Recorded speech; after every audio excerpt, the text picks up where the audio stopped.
Hey everybody, today we're going to be using some strawberries we've picked out of our strawberry bed, some rhubarb that we picked out of our rhubarb area in our garden, and we're going to be making some strawberry rhubarb jam.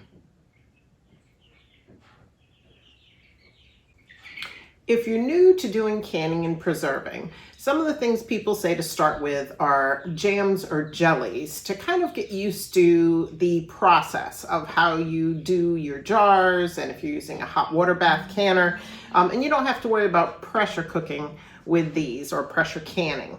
Now, rhubarb strawberry jam only has a few ingredients. You're going to be using rhubarb, strawberries, a box of Sure Gel. We're going to use some sugar, and we're going to use some lemon juice. That's it. It's not a difficult thing to make. A lot of it is just to help build confidence for somebody who's new to the canning and preserving process.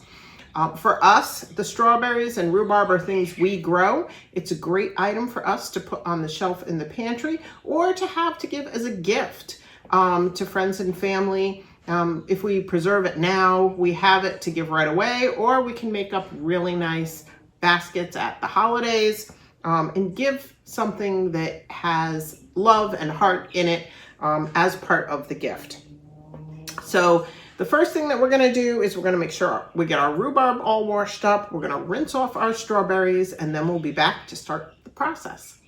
Now that we have our strawberries and our rhubarb rinsed, the first thing that we're going to do is we're going to be taking our rhubarb and we're going to dice this up into about 1-inch pieces. And that's going to take me a few minutes because I've got quite a bit to do. So you don't want to put these in whole. You want them in, like I said, in about 1 inch or so pieces. Some people like to peel the outer skin off of them. I don't worry about it. It breaks down as it cooks. So I'm going to get all this cut up, and I'll be back with you as soon as I have that done. I've got the rhubarb all diced up into small 1-inch pieces, and I have enough to give me my 2 cups of chopped rhubarb that I need.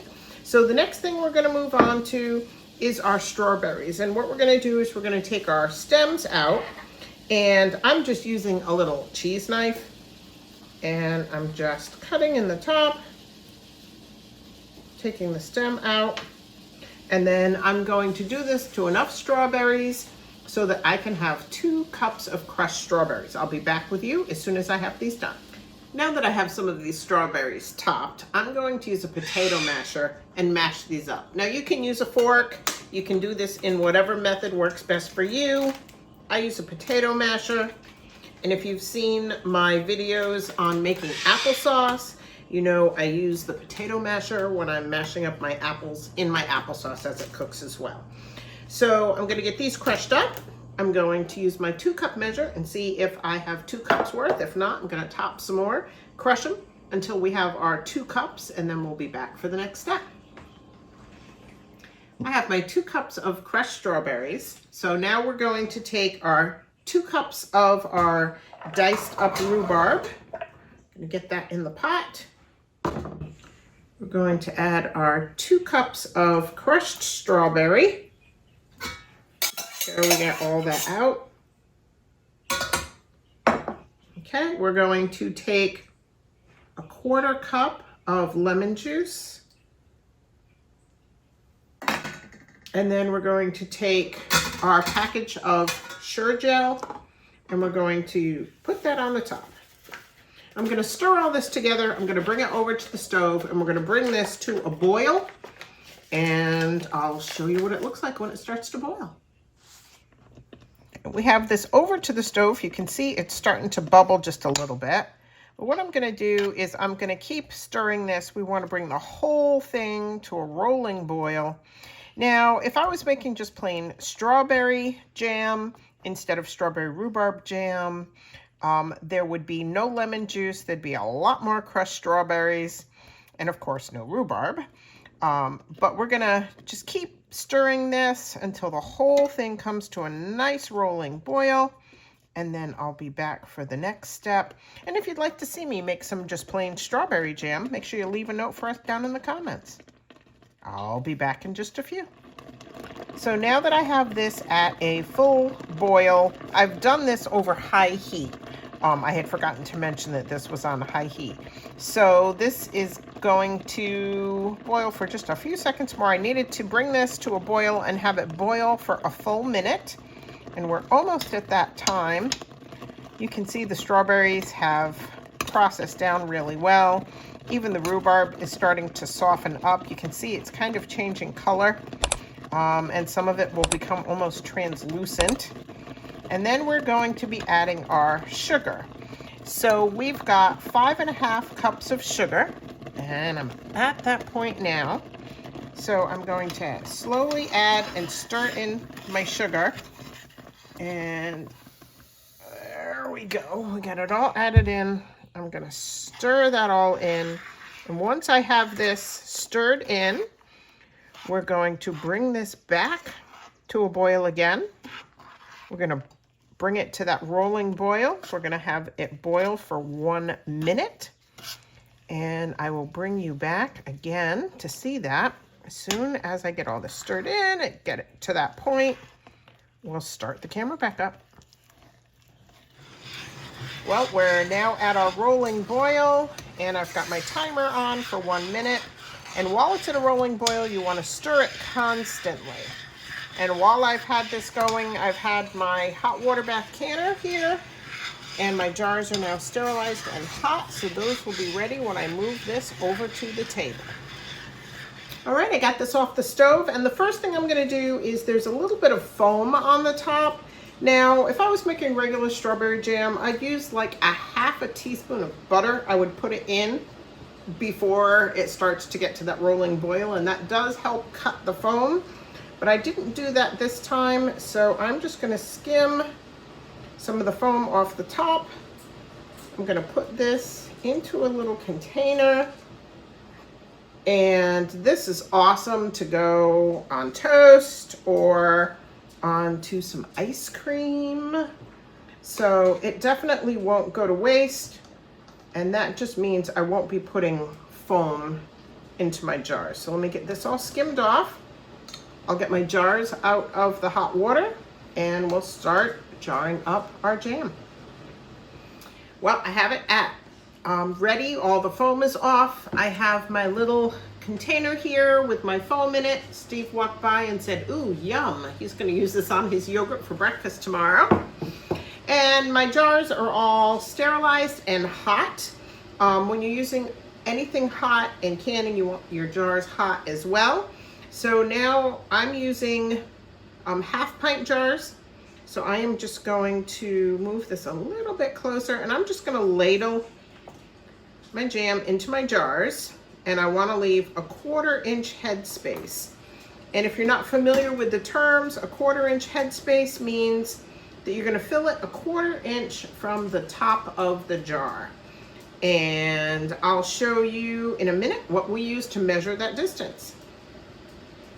So this is a debubbler headspace measuring tool that comes when you buy any kind of canning kit. And each one of these little steps, these little teeth, are a distance marker. So the first one is 1/4, ½ an inch, 3/4 of an inch, and then an inch. So I'm gonna stick this down in, and I can see I can still fit a little bit more in this one, so I'm gonna try to do this carefully without my little funnel. Get that one, and just a little bit more. Now that jar is up to a 1/4 inch headspace. We're going to fill the rest of the jars, and then we're going to come back for the next step of cleaning them before we put the lids and the rings on. So let me get the rest of these filled, and I'll be right back. So I ended up with 6 ½ pint jars and a 1/4 pint jar, plus the container that I put the foam in, so that definitely won't go to waste either. Now the next step is I'm taking some white vinegar onto a cloth, and what I'm going to do, and these are hot, so you got to be careful, I'm going to clean this top rim and make sure I clean around the edge, because you want to make sure that you don't have any sticky jam or anything on the edge of your jar. I'm gonna do that on each one of these. I'll get back to those in a second. I'm gonna take my lid, put it on the top. I'm gonna take a ring and I'm just going to put that on finger tight, and I'm gonna do that on each of these jars so they each have their lid and their ring. And then I'm going to use my handy dandy canning tool to pick up each jar and get it into the boiling water in my water bath canner. And I'll show you what it looks like when they're all in the pot. So I'm putting the last jar in the canner. And the important thing is to make sure you have at least an inch of water over the top of your jars. We're going to wait for this to come back to a full rolling boil, and then we're going to start our timer, and we're going to boil these for 10 minutes in the hot water bath canner. I'm going to put the lid on the canner so it comes to a boil quicker, and then I'll be back as soon as that's done. Our 10-minute boil is up, so I'm going to shut off the heat. I'm going to take off the cover on the pot, and I'm going to move this back off the hot burner carefully.